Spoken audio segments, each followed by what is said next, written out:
Vamos abrir as nossas Bíblias, 1 Timóteo, capítulo 4. Eu não sei quantos meses o tempo nós estamos nesse versículo 12, não é? Tenho a impressão que tem umas 17 citas. Eu ia verificar antes de vir hoje à noite, mas tinha que ter. Mas eu sei que tem muitas fitas e nós temos demorado bastante neste versículo 12. Mas hoje à noite vamos ver que a gente chega pelo menos perto do fim. Estamos na última palavra hoje à noite. Ninguém despreze a tua mocidade. Pelo contrário, torna-te padrão do bem na palavra, no procedimento, no amor, na fé e na pureza. Guarde a Bíblia aberta ali nesse lugar e vamos orar. Senhor nosso Deus, muito obrigado por essa tua palavra viva e eficaz. E pedimos que o Espírito Santo aplique a mesma palavra a cada coração aqui hoje à noite. Fale-nos, Senhor, através da tua palavra. Nós te louvamos porque o Espírito Santo é o autor desta palavra. É o único que sabe interpretá-la corretamente. E Ele está aqui conosco e nós pedimos que Ele, o Espírito Santo da verdade, faça a tua missão gloriosa entre nós nessa noite. Tomando estas coisas, Senhor, que a ti pertencem, revelando-as aos nossos corações, para que a tua igreja seja edificada, pecadores até convertidos a ti, e acima de todo que o nome santo seja exaltado e glorificado.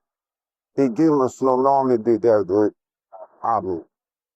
Irmão, falamos umas semanas, um mês, não me lembro o mês, sobre a fé, né? E os irmãos, eu espero que os irmãos tenham lembrado das lições que nós aprendemos da fé. Porque é pela fé que nós estudamos, é pela fé que começamos. A vida cristã começa pela fé. É pela fé que continuamos a vida cristã. Porque o justo viverá de fé. De fé em fé.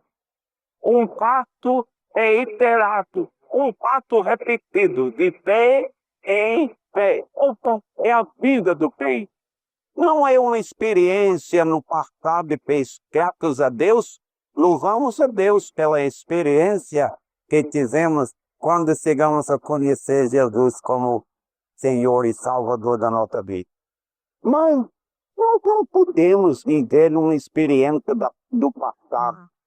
Nós precisamos de uma fé atualidade, uma fé que é passo a passo. O justo viverá por fé. Primeiro, Romanos 1 e 17. Né? E como diz mesmo, em fé, em fé. O justo vive mesmo e viverá por fé. E caminhamos o estudo na fé, assim olhando que não apenas começamos pela fé e não apenas continuamos pela fé, mas pela fé conquistamos. É pela fé que nós conquistamos. Essa é a vitória que vence o mundo, a nossa fé. Então, graças a Deus pela fé que nós fizemos. E não se esqueçam, irmãos, temos mesmo mostrado da palavra de Deus que só há uma fonte de fé. Se não vem de milagre, se não vem de você ver Deus curar alguma pessoa, a Bíblia prova isso.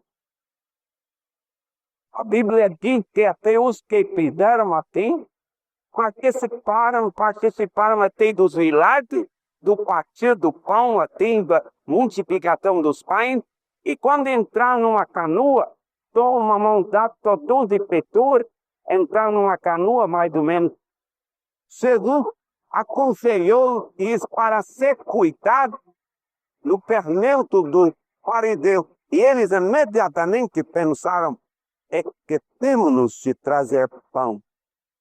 E Jesus ficou triste. Olhou para eles e disse, não se lembra dos 5.000 homens? Talvez 30.000 pessoas no mínimo. 5.000 homens. Depois mulheres e crianças. A gente fala do milagre de Cristo para patentear 5.000. A Bíblia não fala disso não. Fala de 5.000 homens. Fala de mulheres e crianças. Talvez 30.000 ou mais. E depois os 4.000. E Jesus disse, quantos cestos recolheram cá? Todo mundo comia o que podia, não tinha mais lugar para nada, nem um menino que deu o lanchezinho que me deu o prefeito. Eu sempre digo que ele comeu mais de 5 pães de 2 peixes, então ninguém. E a Bíblia diz que todos correram e te fartaram. E se você pensa que o menino te farta com 5 pãozinhos de 2 peixes, você está enganado. O que a mãe deu para ele era suficiente, mas não era para inteira a barriga, né? Mas ele deu. Por quê? Porque ele deu o que tinha para Cristo. Cristo multiplicou, deu para os outros, e o menino não perdeu nada. E que tem um irmão que está mais de 54, 50 tantos anos aqui no Brasil. Pode perguntar dele depois. Se ele tem faltado alguma coisa, porque deixou a América, porque deixou a pergunta que quando todos esses americanos vêm para cá e tal, vão deixar uma terra de primeiro mundo para viajar, que não conhece, o povo não conhece o amor de Deus, e espalhado em nossos corações pelo Espírito Santo. Não sabe que o amor de Deus, quando nós tentamos, se ele fez isso por mim, como é que eu posso ficar parado? Mas uma coisa eu afirmo, e eu estou aqui há 40 anos, mas uma coisa eu afirmo, que eu nunca faltei nada por ter dado tudo que eu tinha para servir ao Filho. Nunca. Deus tem multiplicado de tempo para mim também. E eu tenho essa prova da própria Escritura.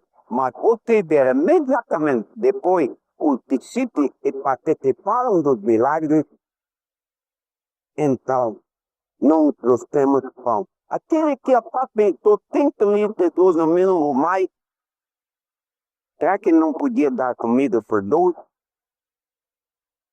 Muita gente que pensa que milagre fortalece a fé, de forma nenhuma.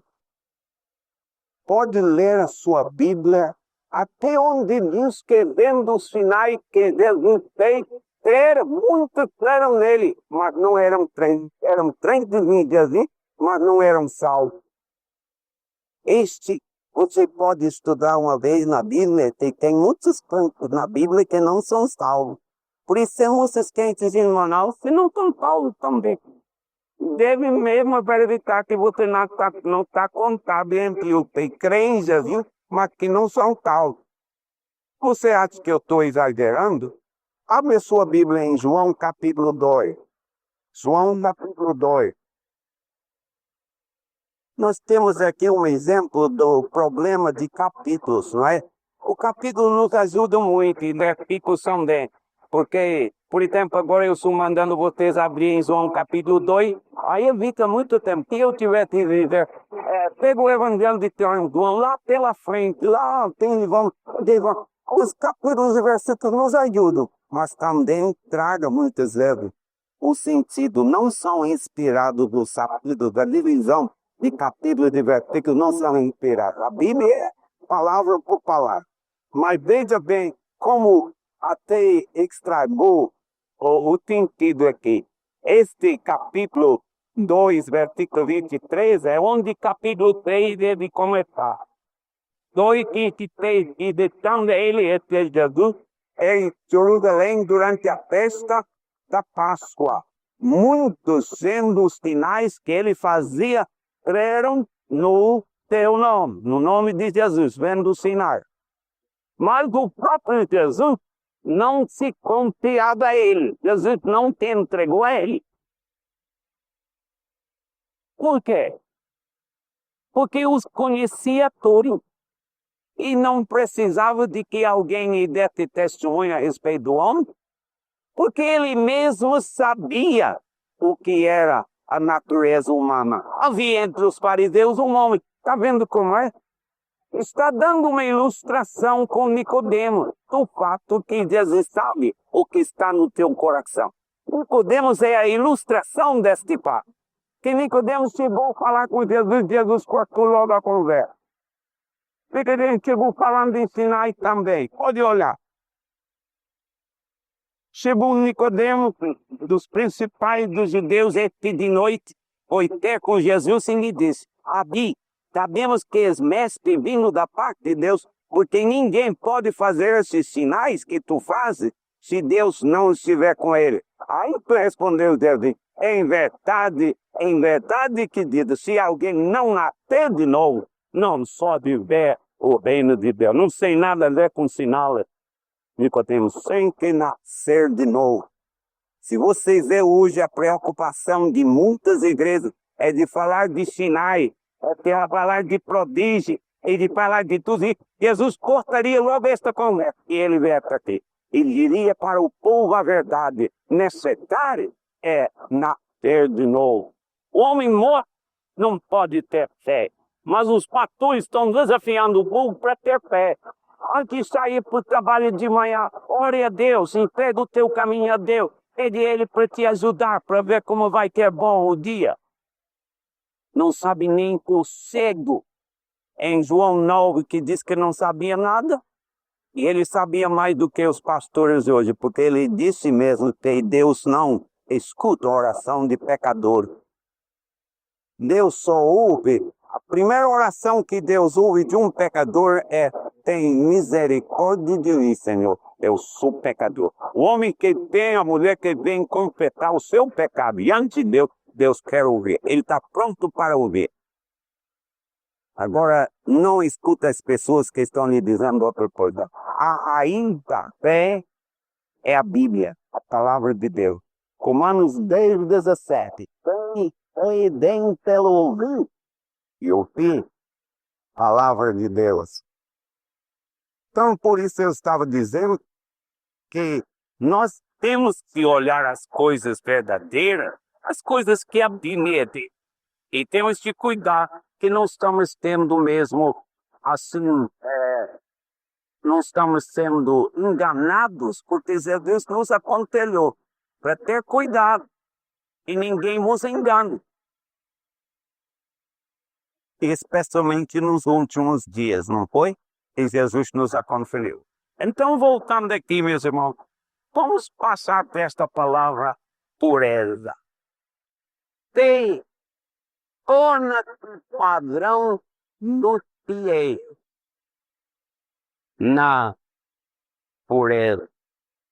E se existe hoje, houvesse uma necessidade hoje na igreja de Jesus Cristo, é a necessidade de pregarmos essa palavra. A igreja de Jesus está numa condição terrível. A igreja de Jesus está corrupta, está mesmo cheia de pecado. Estão orando, jejuando para avivamento. Deus não usa vasos turvos. Não pode pensar que você pode viver no adultério e pedir a bênção de Deus na tua vida. Não pensa que você pode viver em pecado e pedir a bênção de Deus na tua vida. Tem que parar, meu irmão. Deixe de ouvir as mensagens que não tratam mais do pecador. Não tratam mais. Somente aceitar o verbo.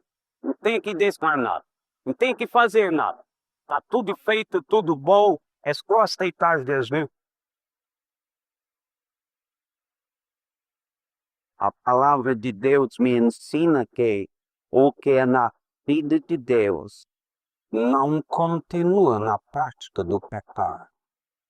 Como eu já expliquei, infelizmente, nós que somos nascidos de Deus, Podemos pecar, infelizmente. Mas não podemos viver na prática do pecado. Estamos nascendo de novo. Você pode errar, mas Deus sabia desta possibilidade e nos deu um advogado que está junto ao Pai, intercedendo por nós. Mas não é para dar licença para pecar, não. A palavra é: ensine alguém pecar. Não me dá licença para sair e pecar. Sei que tem irmãos aqui presbiterianos e há muitos anos eu tenho feito comunhão, ajudando os irmãos e eles me ajudando até. Não temos nada assim, mas eu tenho brincado às vezes, mas uma brincadeira esperando que alerta assim os irmãos. Os irmãos têm costume de orar e sempre quando terminar dizer: e perdoa nosso pecado no nome de Jesus. Amém. Irmão, Deus não perdoa pecado assim, não.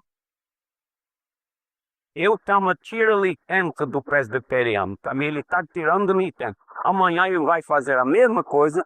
Quando for a noite para dormir, ele diz: e perdoa meu pecado no nome de Jesus, amém. Amanhã ele tira outra licença e vai, aí peca durante o dia e perdoa meu pecado. E pensa que ele está sendo perdoado? A Bíblia diz que você confessar o teu pecado. Não dizer o meu pecado, não dizer qual é o pecado. Que foi que fizer? Confessar de Deus diante do meu. O que fez hoje errado. E pede a Deus o perdão e a força de não repetir, de não fazer de novo. Nunca pense que Deus generaliza em termos de pecado. Deus não faz isso, não. Deus diz que um pecado só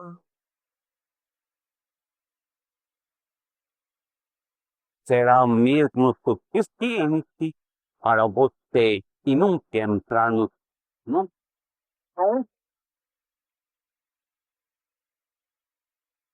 Não generalize, meu irmão. E que pecar tem um advogado, que você é crente. E é crente vai ficar triste porque pecou. Vai sentir que está perdendo comunhão com Deus. Agora vai para a igreja. Eles vão bater palma e bater o pé e ficar cantando corinho e tudo. E vocês que esquecem até do pecado de tudo, fica tudo no meio daquela embala que parece uma festa. Para vocês esquecer do pecado. E traiu de novo. Enganado. Torna-te padrão dos fiéis na pureza. Vamos voltar para a santidade. Vamos voltar para a coisa que caracterizou a primeira igreja. Coisa que os homens aceitaram a morte ao longo dos séculos. Antes de mentir uma vez, antes de dizer uma coisa que não era verdade, aceitavam a morte. Homens que só tiveram de dizer uma palavra estariam livres. Na perseguição que houve na Escócia, quando a Inglaterra queria obrigar os crentes na Escócia a aceitar a rainha como a cabeça da igreja. E os homens italianos na Escócia, naquele tempo, recusaram aceitar. E custou caro, muito caro. Não podiam mais pregar. Os soldados ingleses estavam em toda parte verificando. Somente alguém que combinava com a doutrina dele que podia participar no ministério. Mas havia muitos homens que ficaram fiéis a Deus. Morreram, sim, morreram. Às vezes, irmãos, é verdade. Eu penso de mim mesmo. Eu penso que eu faria se eu estivesse na situação que alguns destes irmãos tiveram de enfrentar? É uma coisa incrível imaginar. Tiraram a cabeça de um deles e jogaram um jogo de futebol no centro de uma cidade na Escócia com a cabeça do homem. E depois levou a cabeça para Edinburgh, onde o pai dele estava na prisão. Ele já tinha tirado os olhos do pai dele. E quando pegaram, botaram a cabeça na mão do pai e perguntou, ele sabia que era. Ele passou a mão por cima, todo ensanguentado, todo. E ele disse, eu sei, é a cabeça do meu filho. O que você pensa dele agora? E o pai disse muito mais do que eu pensava antes. Muito mais do que eu pensava em toda a minha vida. Porque foi fiel até a morte. E Deus te dará a coroa da vida. Tiraram o pai e mataram também. Irmãos, a gente tem que pensar muito sobre estas coisas. Havia irmãos que brigaram, lutaram para deixar a liberdade que nós gozamos. Muitos morreram. Eu vou lhe dar um exemplo. Eu fui como seminarista para a cidade de Oban, no lado oeste da Escócia. Porto no Mar. Oban. E eu me lembro, quando eu fui lá, um senhor que era comerciante na cidade, ele me levou até o monte, porque Oban é interessante. De um lado tem um monte que vem até ao mar deste lado e tem um monte que vem até o mar deste lado. E assim está dentro de uma baía a cidade. Num lado, no monte, tem um anfiteatro que não foi nunca terminado. Um lugar que começaram a construir, mas nunca terminou. E tem um homem que era milionário, resolveu fazer uma coisa para toda a memória dele, para a vida inteira. Aí trazia as pedras de mármore, tanta coisa da Itália, de tudo, e construía. Quando estava construindo, gastou todo o seu dinheiro e terminou enforcando-se lá naquele edifício. E o povo chama aquele lugar a loucura do Miquel. Miquel era o nome do homem. Nesse monte aqui é chamado o Monte do Púlpito. Monte do Púlpito. Onde os pastores lá no púlpito, lá no monte lá em cima, e eles subiram e eles pregavam lá. E podiam ver longe o soldado tirando. E o pastor tinha tempo de terminar e se esconder em caverna. E os soldados procuravam, mas nunca podiam encontrar. Um dia, Cleverheart, um tenente em inglês, ele resolveu, o homem tem que comer, ele está lá, ele tem que comer. E ele se escondeu com o outro. E notou que cada dia um pequeno subiu, subiu. Ele não tinha prestado atenção no princípio, mas depois disse, é aquele menino, é aquele. Então o menino subiu. E o menino, eles não molestaram, deixaram o menino passar. Mas o menino ficou desconfiado. E quando ele passava, ele olhava para trás e eles estavam se escondendo. E uma vez ele pegou, ele mesmo ali, olhando e escondendo. Aí o menino parou. Eles esperaram, mas o menino parou. Aí eles pegaram lá e disseram, onde tu vai? Não vou mais nem de campeões, nenhum. Aí ele disse, assim, que pegou o embrulho, era comigo. Você ia levar pro reverendo fulano e tal. Sim, eu ia. Então pode ter, não. Aí puxou pistola, não é assim, para amedrontar o menino afogado. Não vou não.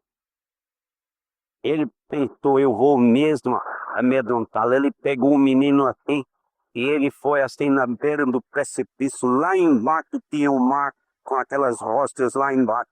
Ele estendeu o menino assim por fora.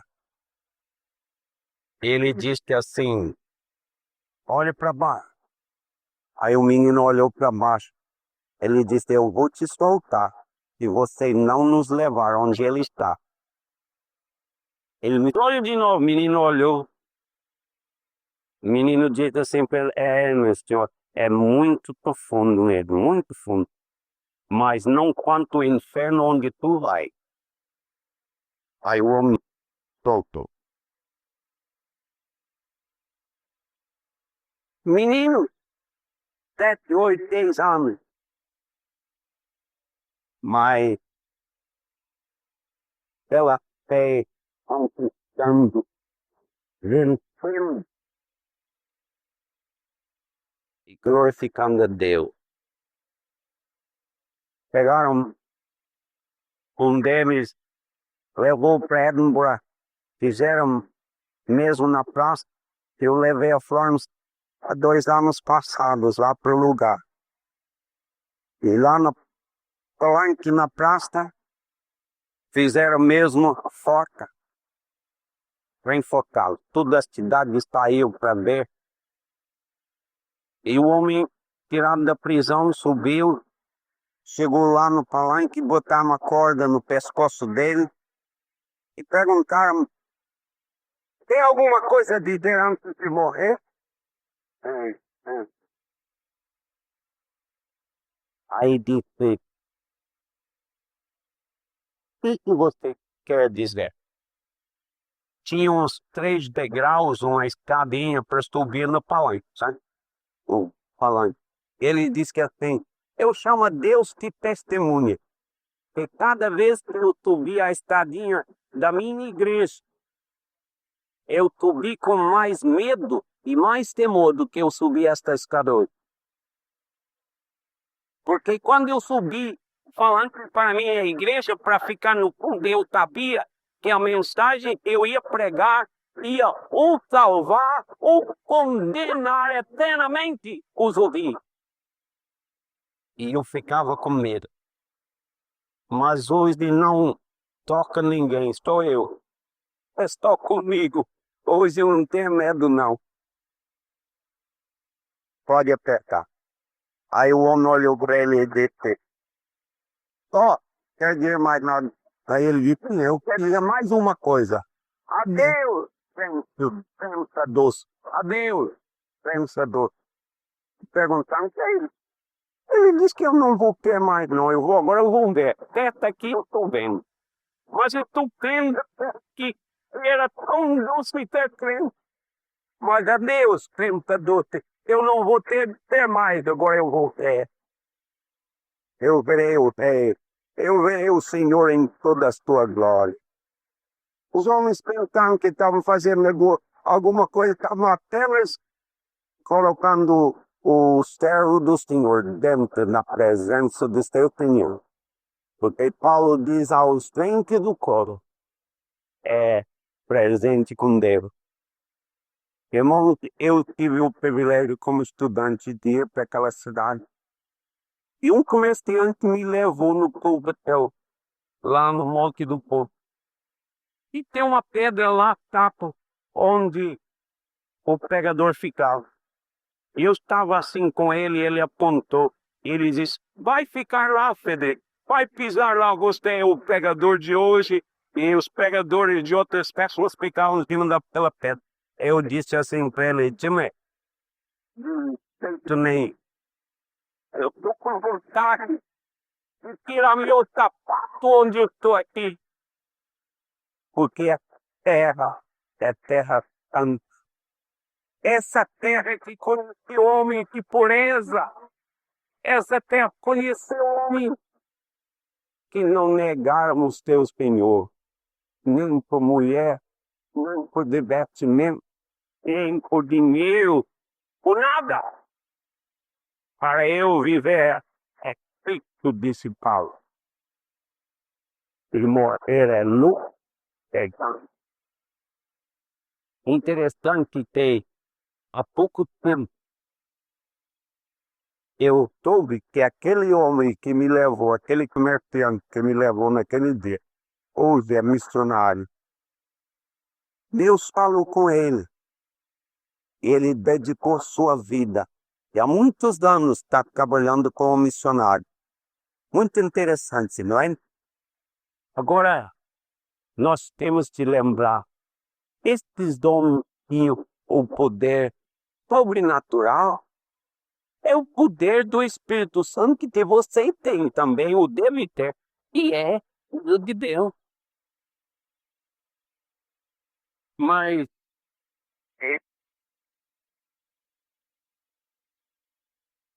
o Espírito Santo procura em nós a vida santificada, separado do mundo, das coisas do mundo. Ele quer que sejamos verdadeiramente aquele tipo de povo que é povo santo, mais ciente de seu pecado do que qualquer outro povo, porque quem é santo é assim. Ele não se acostuma com pecado, não. O homem que é o homem santo de Deus sabe do seu pecado, sora o seu pecado e teme o seu pecado. Não vive pecando, não. Paulo está exortando um jovem aqui. Você já notou? Não é um velho no fim da vida, não. É um jovem. Um jovem menino. Está dizendo para ele que tornar padrão nos direitos. Em todas estas coisas que nós já estudamos. E ele termina com esta palavra, a pureza. Irmãos, é tão importante mesmo que nós metemos nessa palavra. Metemos mesmo na exortação do apóstolo. Estamos com a Bíblia aberta em 1 Timóteo 4. Eu gostaria que os irmãos lessem o versículo 16, somente a primeira frase, somente. E que nós não queremos entrar nas demais coisas. Versículo 16. Tem cuidado de ti mesmo. Somente. Tem cuidado de ti mesmo. Eu já disse para os irmãos aqui na igreja que quando eu era jovem, eu pensava que Paulo estava errado. Eu era tão convicto do importância de doutrina, eu pensei que ele não devia ter investido na ordem aí, não. Que ele disse, tem cuidado de si mesmo e da doutrina. E eu achava que ele devia ter escrito, tem cuidado da doutrina e de ti mesmo. Mas eu vivi bastante para saber que ele tinha razão. Ele sabia o que estava dizendo. Porque eu já vi tanta gente de boa doutrina estragar tudo com a vida inconsistente, com a vida que não prega. Tem gente que discute a predestinação, a eleição, calvinismo, tudo estão vivendo em pecado. Era melhor que não soubesse nada dessas coisas. Era melhor. E a tua condenação será muito maior por tal motivo. Muito maior. Temos um ditado na Irlanda, o Willard gosta da Irlanda. Ele não gosta da Irlanda, não é? Mas tem um ditado lá que diz, eu não posso ouvir o que você está dizendo, porque as suas ações estão fazendo tanto barulho. O que você é, estraga o que você diz. Estraga, ou então apoie. E Paulo está dando conselho para um jovem pastor, dizendo, aqui é um lugar em que tem muitos pastores naufragados. E eu lhe digo, Timóteo, ei, cuidado, e com cuidado.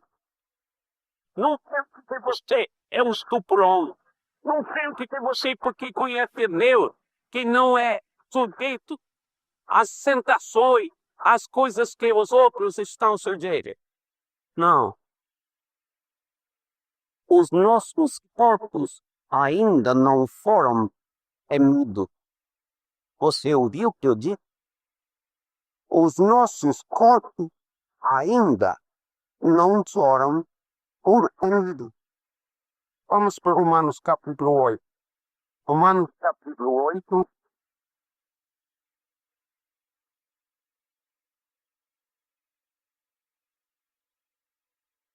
Versículo 22. 8:22.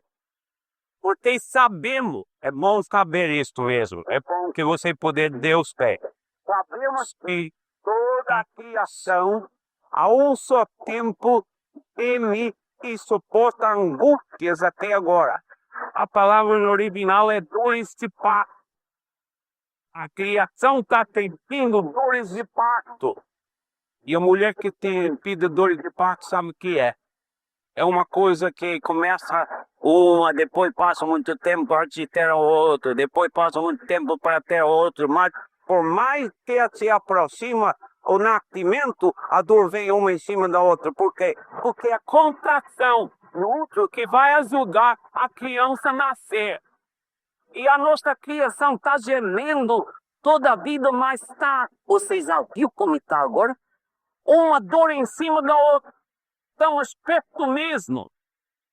Graças a Deus do dia do Senhor. Mas diz aqui, e não somente ela, versículo 23, e não somente a criação, mas também nós, que temos as primícias do Espírito, igualmente tememos em nosso íntimo, aguardando a adoção de filhos, a redenção do nosso corpo. A minha alma já foi remida, graças a Deus. E no Calvário tem a redenção do meu corpo também, graças a Deus. Mas ainda não foi remido. E bem, você poderia perguntar por quê? Eu vou responder, talvez não hoje, né? Mas eu vou tentar responder. Eu sei que tem uma resposta forte, boa na Bíblia a esta pergunta. Mas nós não temos um corpo remido ainda. Vamos, Romanos 8 ainda. Vamos voltar à página, não é? Levítico 5, 8 e 30. Porque os que criam para a carne computam das coisas da carne. Mas os que criam para o Espírito, das coisas do Espírito. Porque o pendor da carne dá para a morte, mas o pendor do Espírito para a vida e paz. A carne é propenso ao pecado, o Espírito à vida. Um é a morte e o outro é a vida, porque o Espírito é o pendor para a vida e paz. Por isso o pendor da carne é inimizade contra Deus, pois não está sujeito à lei de Deus, nem mesmo pode estar. Portanto, os que estão na carne não podem agradar a Deus. Agora, preste atenção nessa leitura para não se enganar. Vós, porém, não estáis na carne, mas no Espírito, se de fato o Espírito de Deus habita em vós. E se alguém não tem o Espírito de Cristo, é que tal não é dele. Então, não acredita alguém que lhe diz que tem gente crente que tem o Espírito Santo e tem gente que não tem. É bobagem na Bíblia e diz, se alguém não tem o Espírito Santo, não é de Cristo, não pertence a Cristo. Eu já disse para os irmãos, há uma grande diferença entre ter o Espírito e ter o poder do Espírito. Sim, nem todo mundo tem o poder do Espírito, mas tudo que é nascido de Deus tem o Espírito. E ele não é líquido, ele não é influência, ele é pessoa. Uma pessoa que sim, pessoa que ofende, pessoa que é cristã, ela vai agir, porque ele está contido em todo momento. Na hora que você pensa que está, e olha assim e assim, e ninguém está te vendo, olha lá dentro. Este aqui é o santuário do Espírito Santo, e onde tu vai estar levando o Espírito Santo contigo. E os irmãos vão me permitir uma expressão feia, sem vergonha, tem? E pensa de levar o Espírito Santo dentro de mundito neste mundo, e ainda dizer que tu és crente. Não faz mal, eu posso ir lá, porque quem não tem o Espírito Santo, então não é tempo. E tem o Espírito. Então, tem vergonha de fazer essas coisas. Lembra-se, o teu santuário do Espírito de Deus. Diz ainda temos que ler para pegar, para ninguém pensar que Paulo está dizendo não estamos na carne. Ele está dizendo que não estamos na carne porque estamos no Espírito, mas ele vai clarificar aqui. Versículo 9, vós, porém, não estáis na carne, mas no Espírito, e de fato o Espírito de Deus habita em vós. E se alguém não tem o Espírito de Cristo, que tal não é dele. Se, porém, Cristo está em vós, o corpo, na verdade, está morto por causa do pecado, mas o Espírito é vida por causa da justiça. Se habita em vós o Espírito daquele que ressuscitou a Jesus dentre os mortos, este mesmo que ressuscitou a Cristo Jesus dentre os mortos, vivificará também os vossos corpos. Ainda está no corpo. Mas este Espírito vivificará o vosso corpo mortais por meio do teu Espírito que em vós habita. Assim, vós, irmãos, somos devedores. Não a carne. Se eu não tenho nada com a carne, não existe mais a carne, porque ele está falando assim. Ele não diz que eu não tenho mais a carne, ele diz que nós devemos estar no Espírito e usando o Espírito para vencer a carne. Vai ver. Assim, pois, irmãos, somos devedores, não a carne, como se constrangidos a viver segundo a carne. Porque se viver de segunda carne, caminhais para a morte. Mas se pelo Espírito, veja, mortificardes os peitos do corpo, certamente viverei. Os peitos do corpo ainda está aí, mas você, pelo Espírito, pode mortificar o efeito do corpo em sua vida, no seu viver. E diz ainda, pois todos os que estão guiados pelo Espírito de Deus são filhos de Deus. Vamos ver o testemunho próprio dele mesmo, 1 Coríntios, e vamos ver Paulo dando o seu próprio testemunho em 1 Coríntios capítulo 9. 1 Coríntios capítulo 9, versículo 24.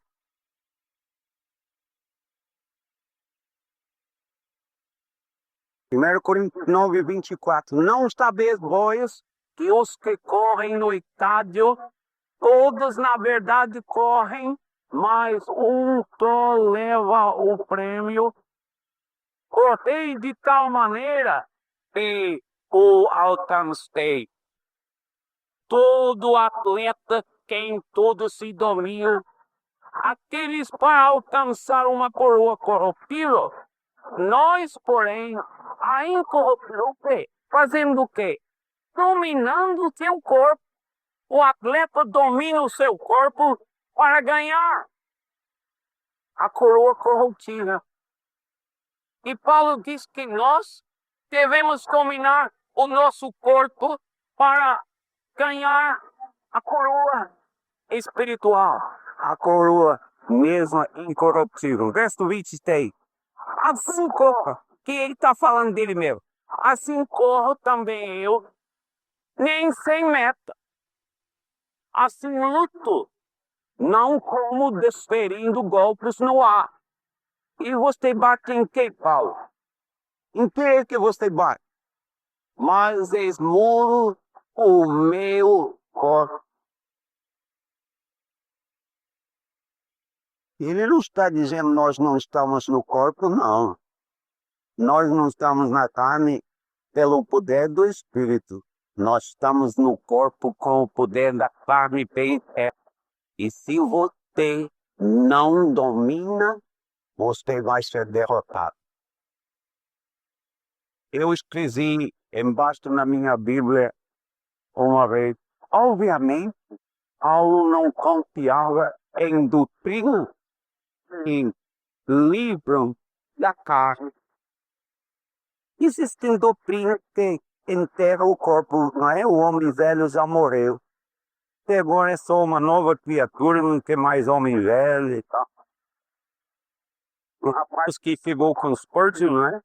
E disse, Mr. Spurgeon, eu sei que o senhor vai ficar alegre de saber que o meu homem velho já morreu. Eu assisti o enterro dele ontem. Ele estava numa conferência, foi convidado a chegar à frente, acabar com o homem velho. Vamos enterrá-lo logo aqui e tal. E ele disse, eu assisti o enterro ontem do meu homem velho. Graças a Deus, eu estou agora uma nova criatura. Aqui um copo d'água na mesa dos portos. Ele pegou e jogou na cara do rapaz. O rapaz, assim, tá, hoje ele não custou ressuscitar, não foi? Você enterrou ontem.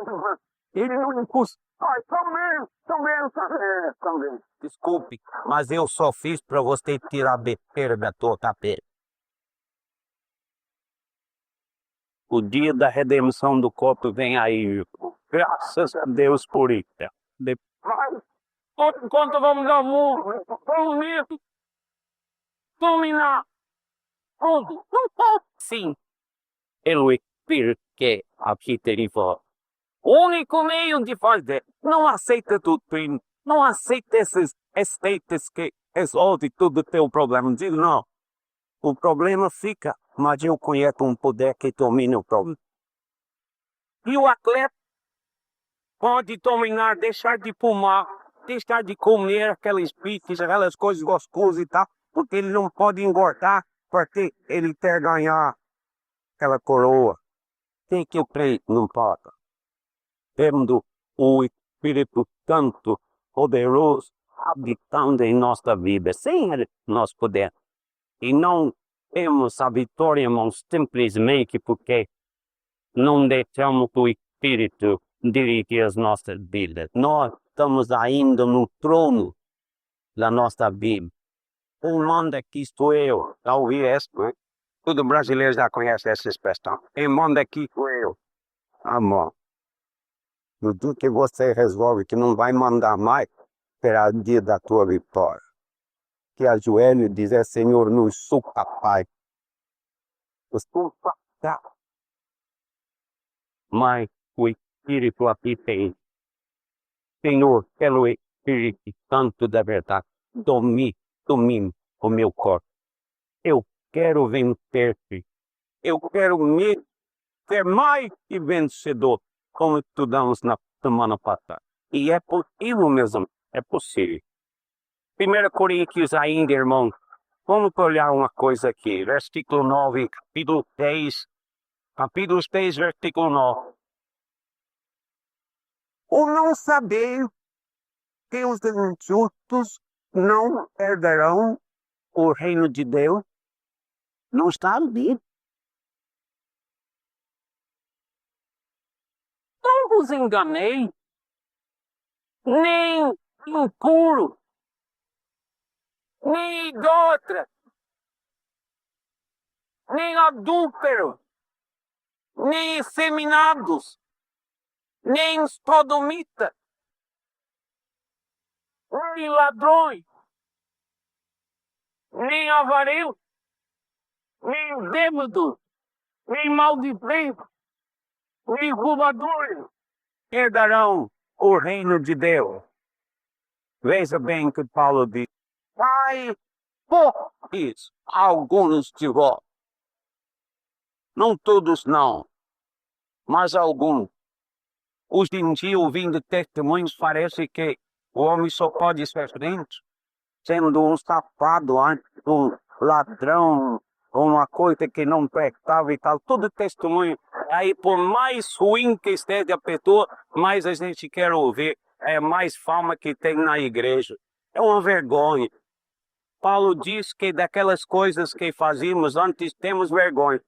E tanta gente sem vergonha, né? E anda contando o que fazia nas igrejas, o que eu fazia, o que eu era prostituto. Eu já ouvi. Não tem vergonha, não. E Deus catapultou os teus pecados, porque acha que devia trazer aquela imundícia para o mundo. Enquanto eu viver, não ficará uma pessoa aqui neste púlpito dando um testemunho desse tipo. E mesmo se começar, ele não termina. Eu mando para ir logo da igreja. Ficará um lugar em Manaus, pelo menos, onde não tem vergonha. As outras pessoas que são religiosas, que nunca fizeram essas coisas, escutam-me dizer, é bom, aquela pessoa precisava de Deus mesmo e tal. Eles não se surpreendem que eles também precisam. Eu nunca bebi, nunca briguei, nunca cometi adultério, nunca fiz isso. Mas fosse algum de vós, mas foi vos lavar, mas fosse santificado. Sabe o que é santificar? É uma significação dupla. Santificar é separar para o uso do princípio de Deus, mas também é purificar. Purificar e separar para o uso exclusivo de Deus. E aqui está, sois santificados, mas foste justificados no nome do Senhor Jesus Cristo e no Espírito de nosso Deus. Irmãos, o nosso tempo tem ido, mas eu vou tratar dessa próxima parte, versículo 12 em diante, em 1 Coríntios 3, para a semana, se Deus permitir. Mas eu gostaria que você olhe o versículo 18. 1 Coríntios 3, 18. O inde, vem por ele.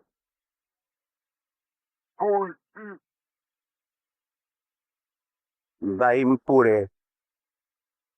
Nós temos um exemplo maravilhoso na história, na Bíblia, deste fato.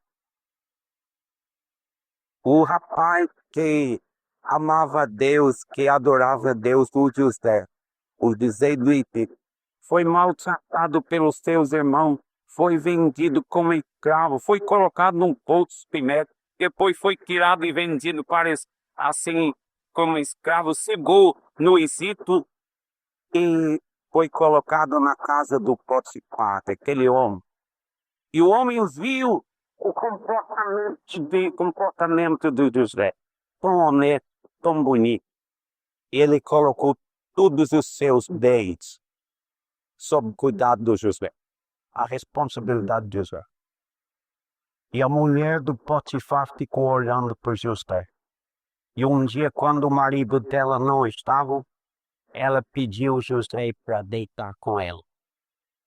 E José disse, escute, como é que eu posso fazer isto e pecar contra meu Deus? Ele não disse como é que eu posso fazer isso porque eu não estou sentindo nem vontade. Não. Ele estava no corpo, ele estava na carne, mas ele sabia para fazer esta coisa errada, ele estaria pecando não contra Faraó ou não contra Potifar, pecando contra Deus. Tudo pecado é primeiramente contra Deus. E ele diz, como é que eu posso fazer esse pecado quis pecar contra Deus? E ela agarrou com ele. E o que foi que ele fez? Ficou para discutir, dizendo, não posso isso, vamos com calma e tal. Ele deixou a capa na mão dela e fugiu. Jovem, eu vou lhe dar um conselho. Pastor, eu vou lhe dar um conselho. Pois, lá em Coreia, não fica discutindo. Não fique encostado pensando que tu vais vencer, que tu não vais fazer nada. Oi, não te coloque em situação difícil.